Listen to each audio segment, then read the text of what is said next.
Hello everyone, welcome to channel learn with ease. आज का topic है पार्टनरशिप फंडामेंटल्स का, जिसमें हम सॉल्व करेंगे question number 69 chapter 1 TS Grewal की बुक से, class 12 accounts. Online sessions, online classes के लिए आप मुझे इस नंबर पर व्हाट्सएप कर सकते हो अपना नाम और क्लास। टेलीग्राम पर भी फॉलो कर सकते हो। अगर आप डीके गोयल बुक को फॉलो कर रहे हो, उसके क्वेश्चंस के सॉल्यूशंस ढूंढ रहे हो, तो आप इसी चैनल की प्लेलिस्ट को चेक करो, जहां पर आपको सभी चैप्टर मिलेंगे। हर क्वेश्चन अपलोडेड मिलेगा, इजी एक्सप्लेनेशन, कॉन्सेप्ट क्लैरिटी और टिप्स और ट्रिक्स के साथ। तो डाउट्स हैं, चैप्टर समझ नहीं आ रहा, तो चेकआउट इजीली क्लियर कर सकते हो अपने डाउट्स। साथ में ही आप कम्युनिटी सेक्शन को चेक करो, जहां पर आपको एमसीक्यूज मिलेंगे क्विज के फॉर्मेट में, जिसे अटेम्प्ट करके आप अपने एमसीक्यूज भी स्ट्रॉन्ग कर सकते हो। तो बहुत कुछ है चैनल पर, चेक आउट दिस चैनल, और अच्छा लगे तो सब्सक्राइब भी कर लो। तो आज के क्वेश्चन में है तीन पार्टनर, प्रणव, करण और रहीम। तीनों की प्रॉफिट शेयरिंग रेशियो 3:2:1 है। कैपिटल 5 लाख, 3 लाख, 2 लाख 1 अप्रैल 2022 को है। पार्टनरशिप डीड के according 10% per annum interest on capital देना है, लेकिन 31 मार्च 2022 का प्रॉफिट 78,000 रुपए आपने बांट दिया इंटरेस्ट ऑन कैपिटल का प्रोविजन करे बिना। अब जो ये गलती कर दी है, इस गलती का सुधार कैसे किया जाए, वो एडजस्टिंग एंट्री क्या होगी, वही आपको बतानी है। लेकिन कंडीशन ये है कि फाइनल अकाउंट्स आपको दोबारा से नहीं खोलने, किसी अकाउंट को डिस्टर्ब नहीं करना। तो ये सब होगा क्या, ये सब तो समझ ही लेंगे, लेकिन इस वक्त आपके दिमाग में एक डाउट घूम रहा है कि ये हमारी क्लोजिंग कैपिटल है या ओपनिंग कैपिटल है। अगर ये प्रॉफिट 31 मार्च 2022 का है और कैपिटल 1 अप्रैल 2022 की लिखी हुई है, तो ये ओपनिंग कैपिटल है या क्लोजिंग है, इसमें एक प्रॉफिट एडेड है या नहीं है, यही कंफ्यूजन घूम रही है ना। इसी वजह से आप सॉल्व नहीं कर पा रहे हो। तो समझ लो, यहाँ पर ये जो कंफ्यूजन है, आपकी प्रिंटिंग मिस्टेक की वजह से। ये ईयर है 31 मार्च 2023। 31 मार्च 2023 का प्रॉफिट है 78,000 रुपए, जो कि हम बांट चुके हैं। तो इसका मतलब ये क्या है, हमारी ओपनिंग कैपिटल तीनों पार्टनर्स की 1 अप्रैल 2022 की कैपिटल है ओपनिंग कैपिटल, जिस पर हमें इंटरेस्ट ऑन कैपिटल कैलकुलेट करना है। ओपनिंग कैपिटल पर ही कैलकुलेट करते हैं। अब हो गई कंफ्यूजन दूर। तो अब देख लेते हैं किसका कितना इंटरेस्ट बनता है। तो प्रणव का 5 लाख पर 10% के हिसाब से 50,000, करण का 3 लाख पर 10% के हिसाब से 30,000 और रहीम का 2 लाख पर 10% के हिसाब से 20,000। तीनों का इंटरेस्ट ऑन कैपिटल आपने निकाल लिया, तीनों का टोटल करके देखो, ये तो 1 लाख रुपए बन रहा है। हम क्या इतना इंटरेस्ट ऑन कैपिटल दे सकते हैं? नहीं दे सकते। हमारा प्रॉफिट ही 78,000 हुआ है। इंटरेस्ट ऑन कैपिटल भी तो एक तरह से एप्रोप्रिएशन ऑफ प्रॉफिट ही है। तो प्रॉफिट ही 78,000 हुआ है, तो हम 78,000 रुपए ही दे सकते हैं, 1 लाख रुपए नहीं दे सकते। तो कैसे दें? यहाँ पर एप्रोप्रिएशन के केस में हम इंटरेस्ट ऑन कैपिटल 78,000 रुपए ही देंगे। लेकिन किसका इंटरेस्ट ऑन कैपिटल कम करें, कितना कितना काटें, नहीं समझ में आ रहा। तो यहाँ पर उसका हिसाब किताब इस तरह से होगा। देखो, जिसका जितना हिसाब बनता है ना इंटरेस्ट के नाम पर, उसी को हम रेशो में कन्वर्ट कर लेते हैं। 50,000, 30,000, 20,000, इन तीनों को रेशो में कन्वर्ट करोगे तो 5:3:2 की रेशो बनेगी। अब इसी रेशो में हम इसको डिस्ट्रीब्यूट कर देते हैं। अब 78,000 रुपए आप प्रॉफिट नहीं, इंटरेस्ट ऑन कैपिटल डिस्ट्रीब्यूट कर रहे हो 5:3:2 की रेशो में। तो प्रणव का इंटरेस्ट ऑन कैपिटल 50,000 नहीं, 39,000 उसको मिलेगा, क्योंकि हमारे पास प्रॉफिट कम है। करण का इंटरेस्ट ऑन कैपिटल 30,000 नहीं, 23,400 मिलेगा। रहीम का 15,600 मिलेगा।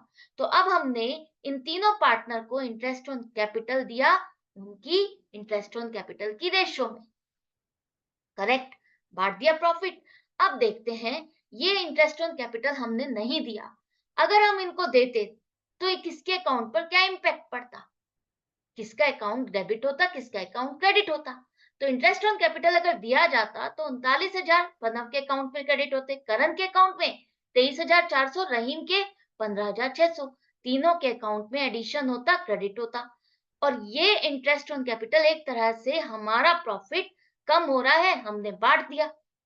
एक तरह से हमने एक प्रॉफिट का पार्ट ही तो बांट दिया ना, यही करते हैं ना हम। एप्रोप्रिएशन में आप क्या लिखते हो, क्रेडिट साइड पर प्रॉफिट लिखते हो, और इंटरेस्ट ऑन कैपिटल अगर आप बांट रहे हो, दे रहे हो, तो वो डेबिट साइड पे लिखते हो।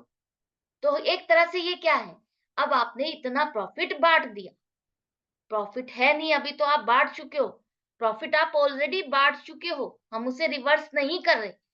लेकिन अब ये 78,000 रुपए अगर हम इंटरेस्ट ऑन कैपिटल के नाम पर देते हैं, तो ये 78,000 रुपए का जो एक तरह से खर्चा है, नुकसान है, ये भी तो इन्हीं तीनों के बीच में बटेगा। तो इन्हीं तीनों के बीच में अगर आप इसे बांटोगे तो आप प्रॉफिट शेयरिंग रेशियो में बांटोगे, तो अब प्रणव को मिलेगा 39,000 लॉस, करण को मिलेगा 26,000 और रहीम को मिलेगा 13,000 का लॉस। तीनों के अकाउंट आप डेबिट करोगे। अब डेबिट और क्रेडिट का देखो तीनों का क्या हिसाब किताब बन रहा है, क्या नेट अमाउंट निकल के आ रही है, बस वही आपको देखना है। अलग अलग एंट्री नहीं पास करनी, इसकी क्रेडिट इसकी डेबिट नहीं। देखो नेट अमाउंट किसका लेना बनता है, देना बनता है। प्रणव पे तो कोई इम्पैक्ट नहीं पड़ रहा, 39,000 ही क्रेडिट है और 39,000 ही डेबिट है, तो उसका तो हिसाब क्लियर है।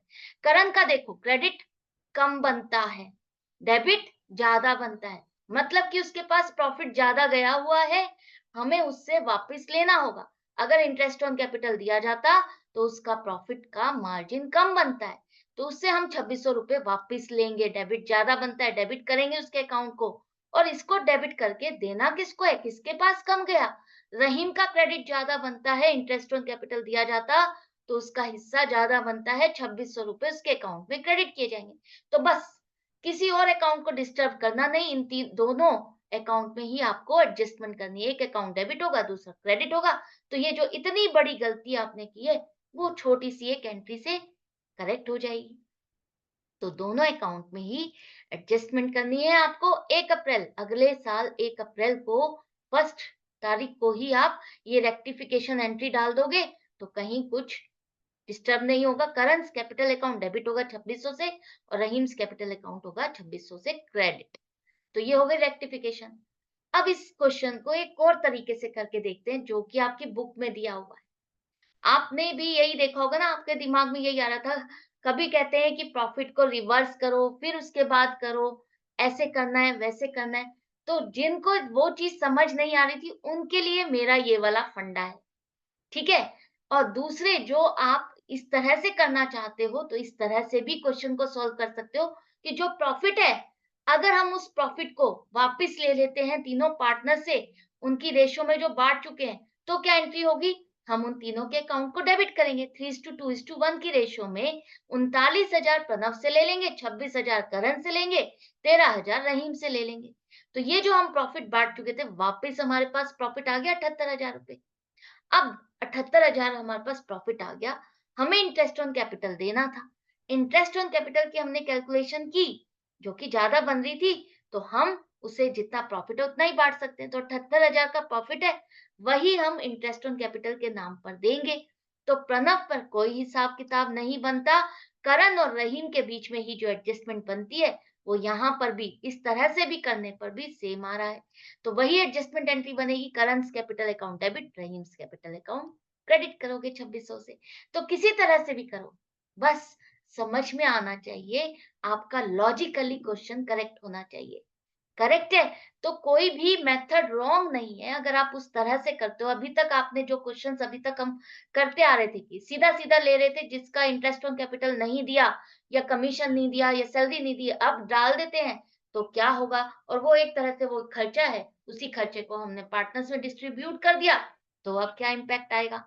उस तरह से करोगे तब भी आंसर सेम आएगा, और प्रॉफिट दिया है, प्रॉफिट को रिवर्स करके करोगे तब भी आंसर आपका सेम ही आएगा, इम्पैक्ट सेम आएगा। तो घबराने की जरूरत नहीं है, जो मेथड समझ में आए उस तरह से करो, लेकिन प्रेजेंटेबल करना।